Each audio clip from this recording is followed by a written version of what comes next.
vivir y comunicar entre los demás. También había, por supuesto, la comunicación de bienes materiales. Acuérdense que ellos tenían eso muy claro, ¿no es cierto?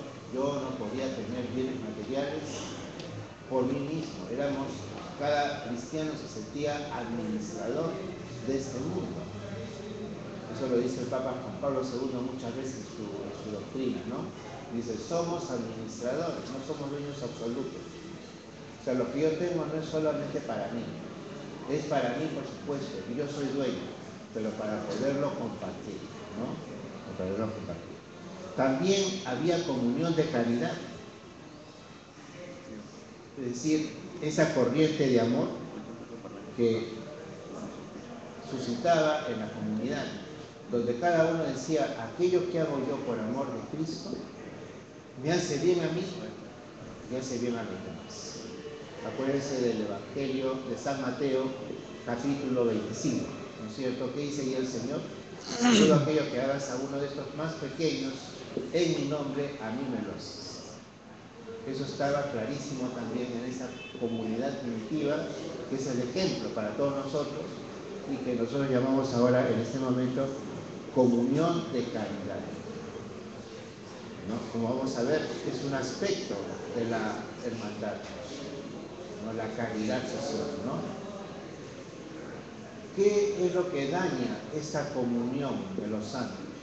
Esta forma de vivir que todos debemos aspirar a vivir en la iglesia, sea a nivel universal, o sea en la parroquia, o sea en el lugar. ¿Qué es lo que daña esta comunión? Evidentemente la daña el pecado. El pecado como acción que va contra la ley de Dios y el pecado que ofende a Dios y que también daña al hermano. El pecado rompe la comunión. En Gálatas capítulo 5, ustedes van a ver ahí cómo San Pablo muy claro se lo dice a esos cristianos, y en una ciudad, Galacia, ¿no? Que era una ciudad, como podríamos decir ahora, Nueva York o Barcelona, una ciudad donde había el pecado por todos lados, ¿no? Y ellos le dicen, hay frutos frutos del espíritu y frutos de la carne. ¿Cuáles son esos frutos de la carne?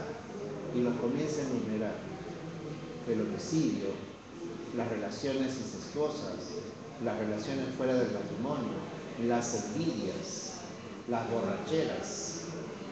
Dice, todo eso proviene del mal espíritu. Todo eso lleva a la muerte. Y nadie que vive en eso va a poseer la vida eterna. Entonces, ese es un aspecto importante que debemos tener. Vemos nosotros el gran ideal a que nos llama Jesús en el Evangelio, cómo lo captaron los primeros cristianos, cómo lo vivían, ¿no? Y qué negativo es lo que rompe ese ideal o esa manera de vivir de los cristianos. Por tanto, siempre se ha hablado de los tres estamentos clásicos en la iglesia, ¿no? La iglesia militante, la iglesia purgante y la iglesia triunfante. ¿Han escuchado hablar ustedes alguna vez así, no? La iglesia militante, la que está aquí en la tierra, la que está purgante, la que se está purificando en el purgatorio, y aquella que está allá en el cielo, la iglesia triunfante, ¿no? Es que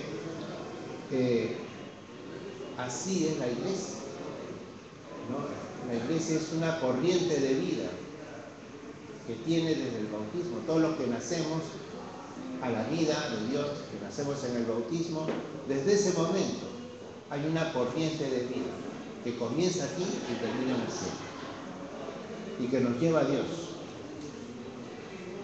Los cristianos tenemos que, pues, en esta tierra esforzarnos en hacer el bien y evitar el mal. Y tenemos que esforzarnos también a ayudar a otros a conseguir esta meta, que haga siempre el bien, que evite el mal. Sobre todo, en el caso de nosotros, viviendo aquello que nos enseña Cristo en su Evangelio. Este camino es el que, en este camino, es donde el Espíritu Santo suscita los carismas para ayudarnos y alentarnos en la vida. Se da cuenta de la Constitución, ¿no? O sea, se produce esto en la iglesia y el Espíritu Santo nos anima a seguir este camino cristiano, que muchas veces es un camino muy exigente, pero el Espíritu Santo viene en nuestra ayuda y suscita los carismas para podernos entre todos ayudar a cumplir estas metas, alentarnos a cumplir estas metas. Entre estos carismas está justamente lo que nosotros llamamos la piedad popular, y dentro de la piedad popular, las hermandades. El estilo asociativo es muy importante en la iglesia, siempre lo ha habido, porque siempre en la iglesia la conciencia del cristiano es caminar juntos, no caminar solitos, sino caminar con otros, ¿no es cierto? Caminar juntos, para ayudarnos justamente a vivir la fe, para poder conseguir las metas que tenemos nosotros. Históricamente, ¿no? Podemos ver ya asociaciones de la iglesia casi después del siglo III. Como que los 3 primeros siglos, toda la iglesia era la comunidad cristiana. Pero ya cuando viene el edicto de Constantino y la iglesia comienza a extenderse, etcétera, en la sociedad, ya comienza un poco a relajarse esa exigencia que tenía el cristiano cuando entraba a la iglesia, a esa primitiva iglesia. Entonces comienza ya el estilo de vida asociativo que va a impulsar y va a motivar o a querer motivar a otros. Bueno, tenemos que ir repasando eso, ¿no? Tenemos en la iglesia desde el siglo III a los eremitas que se iban al desierto y que detrás de ellos iba la gente. Tenemos nosotros que recordar a los monjes cuando comenzó el monacato en África del Norte y en Europa. Tenemos que recordar a los frailes, también a las órdenes religiosas, a las órdenes de caballeros, y todas esas, cada una de ellas con su singularidad, pero todas unidas en ese deseo de seguir a Cristo y de vivir el Evangelio. Todas esas se fundan así y para eso, ¿no es cierto?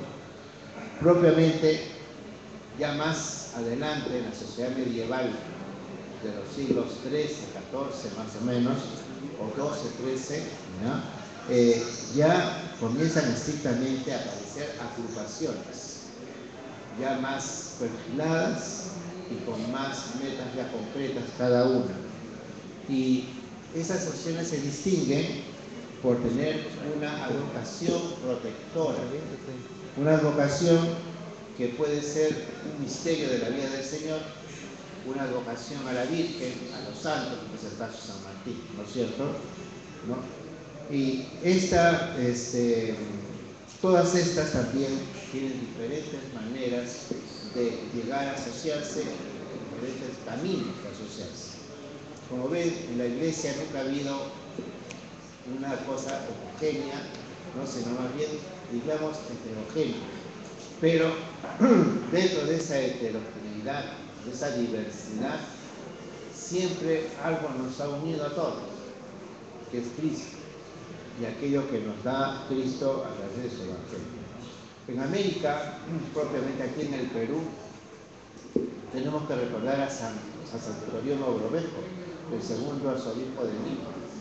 Él propició, y de él nacieron casi muchas de las hermandades y cofradías que hasta ahora existen. Entre ellas está la hermandad del Santísimo Sacramento y muchas otras, quizá ya no están, pero todavía existen algunas de las que él fundó o que nacieron de su iniciativa. Y que él propuso este tipo de hermandades, ¿no? Y también con diferentes advocaciones, diferentes modalidades, ¿no? El Santísimo Sacramento es una hermandad muy importante desde esa época. También las cofradías que se dedicaban a recordar los pasos de la pasión del Señor son las más importantes de esa época, ¿no? Estas asociaciones laicales, porque eran constituidas por laicos, no por clérigos, ¿no? Fueron providenciales en nuestra patria. prudenciales porque cuando sucedió la independencia, ¿no?